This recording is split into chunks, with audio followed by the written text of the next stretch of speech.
ಓಂ ನಮಃ ಶಿವಾಯ. ಸ್ವಾಮಿ ಕೊರಗಚ್ಚ. ನನ್ನೆಲ್ಲ ಪ್ರೀತಿ ವೀಕ್ಷಕರಿಗೆ ಶಿವಾಯಂ ಕನ್ನಡ ಆಧ್ಯಾತ್ಮಿಕ ಚಾನಲ್ಗೆ ಸ್ವಾಗತ. ವೀಳ್ಯದೆಲೆ ತೋರಣ ಅದನ್ನು ನಮ್ಮ ಮನೆಯ ಮುಖ್ಯ ದ್ವಾರಕ್ಕೆ ಕಟ್ಟುವುದರಿಂದ ಏನು ಪ್ರಯೋಜನ, ಅದರ ಬಗ್ಗೆ ಮಾಹಿತಿ ಕೊಡ್ತೇನೆ. ಅದಕ್ಕಿಂತ ಮುಂಚೆ ನನ್ನ ಚಾನಲನ್ನು ಇನ್ನೂ ಯಾರು ನೋಡ್ತಾ ಇದ್ದೀರಿ, ಸಬ್ಸ್ಕ್ರೈಬ್ ಮಾಡೋದನ್ನು ಮರೆತು ದಯವಿಟ್ಟು ಸಬ್ಸ್ಕ್ರೈಬ್ ಮಾಡೋದನ್ನು ಮರಿಬೇಡಿ. ಹಾಗೆಯೇ ಲೈಕ್ ಮಾಡೋದನ್ನು, ಶೇರ್ ಮಾಡೋದನ್ನು ಕೂಡ ದಯವಿಟ್ಟು ಮರಿಬೇಡಿ. ಹಾಗೆಯೇ ನಿಮ್ಮ ಏನೇ ವೈಯಕ್ತಿಕ ಸಮಸ್ಯೆ ಇದು ಮುಕ್ತವಾಗಿ ಕಮೆಂಟ್ ಬಾಕ್ಸಲ್ಲಿ ರಾಶಿ ನಕ್ಷತ್ರದ ಜೊತೆಗೆ ಡೀಟೇಲ್ ಆಗಿ ಬರೆದು ಕಳುಹಿಸಿ. ಒಂದು ವೇಳೆ ರಾಶಿ ನಕ್ಷತ್ರ ಗೊತ್ತಿಲ್ಲ ಅಂದರೆ ಡೇಟ್ ಆಫ್ ಬರ್ತನ್ನು ಹಾಕಿ ನಾನು ರಾಶಿ ನಕ್ಷತ್ರವನ್ನು ಗುರುತಿಸಿ ಅದಕ್ಕೆ ತಕ್ಕ ಒಂದು ಪರಿಹಾರವನ್ನು, ಸೂಕ್ತ ಸುಲಭ ಪರಿಹಾರವನ್ನು ಸೂಚಿಸ್ತೇನೆ. ಖಂಡಿತವಲ್ಲೂ ನಾನು ನಿಮ್ಮ ಜೊತೆ ಇರ್ತೇನೆ. ಹಾಗೆ ನಾನು ನಂಬಿದ ಶಿವದೇವರ ಕೊರಗಜ್ಜು ದೈವದ ಆಶೀರ್ವಾದನೇ ನಿಮ್ಮನ್ನು ಕಾಪಾಡುತ್ತೆ, ನನ್ನ ಪ್ರೀತಿ ವೀಕ್ಷಕರನ್ನು ಅಂತ ಹೇಳ್ತಾ. ಹಾಗೆಯೇ ಸಬ್ಸ್ಕ್ರೈಬ್ ಅಂತ ಒತ್ತುವಾಗ ಸೈಡಲ್ಲಿ ಬೆಲ್ ಐಕಾನ್ ಇರುತ್ತಲ್ಲ, ಅದನ್ನು ಪ್ರೆಸ್ ಮಾಡೋದನ್ನು ಮರಿಬೇಡಾಗ. ಅದರಿಂದ ನನ್ನೆಲ್ಲ ವೀಡಿಯೋ ನೋಟಿಫಿಕೇಷನ್ ಕೂಡ ಸಿಗುತ್ತೆ. ಹಾಗೆ ಆಧ್ಯಾತ್ಮಿಕಕ್ಕೆ, ಜ್ಯೋತಿಷಕ್ಕೆ ಸಂಬಂಧಪಟ್ಟ ಎಂಥ ಪ್ರಶ್ನೆ ಇದ್ದರೂ ಕೂಡ ಮುಕ್ತವಾಗಿ ಕೇಳಿ ಅದಕ್ಕೆ ತಕ್ಕ ವೀಡಿಯೋವನ್ನು ಮಾಡಿ ಕೂಡ ಹಾಕ್ತೇನೆ. ಹಾಗೆ ಮುಕ್ತವಾಗಿ ಹಂಚ್ಕೊಳ್ಳಿ, ಡೀಟೇಲಾಗಿ ಬರೆದು ಕಳುಹಿಸಿ. ಹಾಗೆಯೇ ಮನೆ ಬಾಗಿಲಿಗೆ ವೀಳ್ಯದೆಲೆ ತೋರಣವನ್ನು ಕಟ್ಟಿದರೆ ಅದರಿಂದ ಪ್ರಯೋಜನವೇನು, ವೀಳ್ಯದೆಲೆ ತೋರಣದ ಕಟ್ಟುವ ವಿಧಾನ ಮತ್ತು ಮಹತ್ವ ಏನು? ಹಿಂದೂ ಧರ್ಮದ ಹೆಚ್ಚಿನ ಮನೆಗಳ ಮುಖ್ಯ ದ್ವಾರದ ಮೇಲೆ ನಾವು ಮಾವಿನ ಎಲೆಯ ತೋರಣವನ್ನು ನೋಡಬಹುದು. ಇದು ಭಾರತೀಯ ಸಂಸ್ಕೃತಿಯಲ್ಲಿ ಆಳವಾಗಿ ಬೇರು ಊರಿರುವ ಪ್ರಾಚೀನ ಸಾಂಪ್ರದಾಯಿಕ ಆಚರಣೆ. ಧಾರ್ಮಿಕ ದೃಷ್ಟಿಕೋನದಿಂದ ಮುಖ್ಯ ದ್ವಾರದಲ್ಲಿ ವೀಳ್ಯದೆಲೆ ತೋರಣವನ್ನು ಇರಿಸುವುದರಿಂದ ಮನೆಯಲ್ಲಿ ಧನಾತ್ಮಕ ಶಕ್ತಿ ನೆಲೆಯಾಗುತ್ತೆ ಮತ್ತು ಆತ್ಮದ ಮಂಗಳಕರ ಪ್ರವೇಶವನ್ನು ಆಶೀರ್ವದಿಸುತ್ತೆ. ಈ ಪದ್ಧತಿಯು ಭಾರತೀಯ ಸಂಸ್ಕೃತಿಯಲ್ಲಿ ಪ್ರಾಚೀನ ಕಾಲದಿಂದ ಪ್ರಚಲಿತದಲ್ಲಿದೆ ಮತ್ತು ಧಾರ್ಮಿಕ ಸಾಮಾಜಿಕ ಬೆಂಬಲವನ್ನು ಕೂಡ ಹೊಂದಿದೆ. ವೀಳ್ಯದೆಲೆ ಅಂದ್ರೇ ಒಂದು ಶುಭ ಕಾರ್ಯಕ್ಕೆ ನಾವು ಬಳಸುವಂಥದ್ದು ಅಲ್ವಾ. ಮುಖ್ಯ ದ್ವಾರದಲ್ಲಿ ವೀಳ್ಯದೆಲೆ ತೋರಣವನ್ನು ಇಡುವುದರಿಂದ ಮನೆಯನ್ನು ನಕಾರಾತ್ಮಕ ಶಕ್ತಿಯಿಂದ ರಕ್ಷಿಸುತ್ತದೆ ಮತ್ತು ಸಕಾರಾತ್ಮಕ ವಾತಾವರಣವನ್ನು ಮನೆಯಲ್ಲಿ ಸೃಷ್ಟಿಸುತ್ತದೆ. ಇದಲ್ಲದೆ ಇದು ಧಾರ್ಮಿಕ ಆರಾಧನೆಯ ಪ್ರಮುಖ ಅಂಶ ಮತ್ತು ಕುಟುಂಬ ಸದಸ್ಯರ ನಡುವೆ ಐಕ್ಯತೆ ಮತ್ತು ಸಹೋದರತ್ವವನ್ನು ಉತ್ತೇಜಿಸುತ್ತದೆ. ಸಾಮಾಜಿಕವಾಗಿ ಈ ಅಭ್ಯಾಸದ ಮೂಲಕ ಅತ್ಯಂತ ಉತ್ಸಾಹಭರಿತ ಮತ್ತು ಸಾಮೂಹಿಕ ಆಚರಣೆಗಳನ್ನು ಆಯೋಜಿಸಲಾಗುತ್ತದೆ.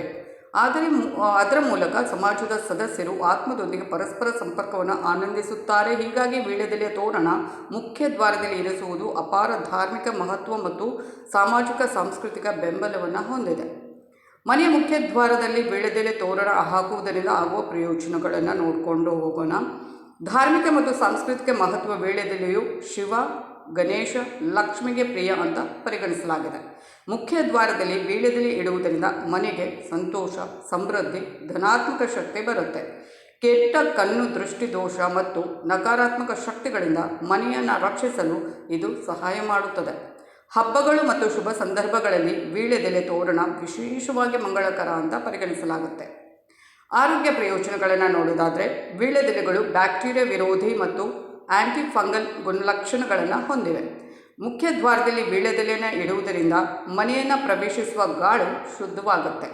ಸೊಳ್ಳೆಗಳು ಮತ್ತು ಇತರ ಕೀಟಗಳು ಮನೆಗೆ ಪ್ರವೇಶಿಸುವುದನ್ನು ತಡೆಯಲು ಇದು ಸಹಾಯ ಕೂಡ ಮಾಡುತ್ತೆ.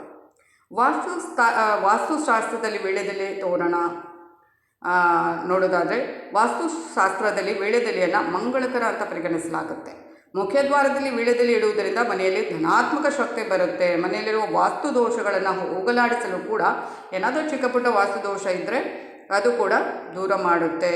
ಈ ಥರ ಒಂದು ತೋರಣವನ್ನು ಕಟ್ಟಿ ಹಾಕಿದರೆ ಧನಾತ್ಮಕ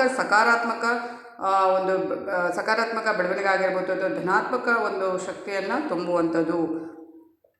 ಹಾಗೆಯೇ ಇನ್ನಿತರ ಪ್ರಯೋಜನಗಳು ಏನು ಅಂದರೆ, ವೀಳ್ಯದೆಲೆ ತೋರಣವನ್ನು ಮನೆಯ ಮುಖ್ಯ ದ್ವಾರದಲ್ಲಿ ಹಾಕುವುದರಿಂದ ಮನೆಯನ್ನು ಸುಂದರ, ಆಕರ್ಷಕವಾಗಿ ಇಡುತ್ತೆ ಮತ್ತು ಅತಿಥಿಗಳನ್ನು ಸ್ವಾಗತಿಸಿದರೆ ಇದು ಉತ್ತಮ ಮಾರ್ಗ ಕೂಡ.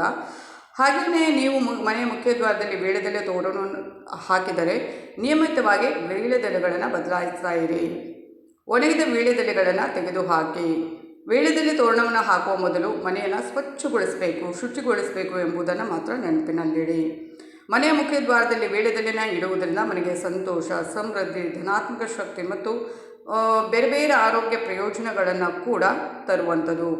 ಇಂಥ ಉಪಯುಕ್ತ ಮಾಹಿತಿ ಬೇಕು ಅಂದರೆ ಏನು ಮಾಡಬೇಕು? ಆಧ್ಯಾತ್ಮಿಕಕ್ಕೆ, ಜ್ಯೋತಿಷಕ್ಕೆ ಅಥವಾ ಅರ್ಥಪೂರ್ಣ ಹಿತನುಡಿಗಳಿಗೆ ನನ್ನ ಚಾನಲನ್ನು ಸಬ್ಸ್ಕ್ರೈಬ್ ಮಾಡೋದನ್ನು ಮರೆಯಬೇಡಿ. ಅದೆಲ್ಲ ಫ್ರೀ ಆಗಿರುತ್ತೆ, ಏನು ದುಡ್ಡು ಗಿಡ ಹೋಗೋದಿಲ್ಲ.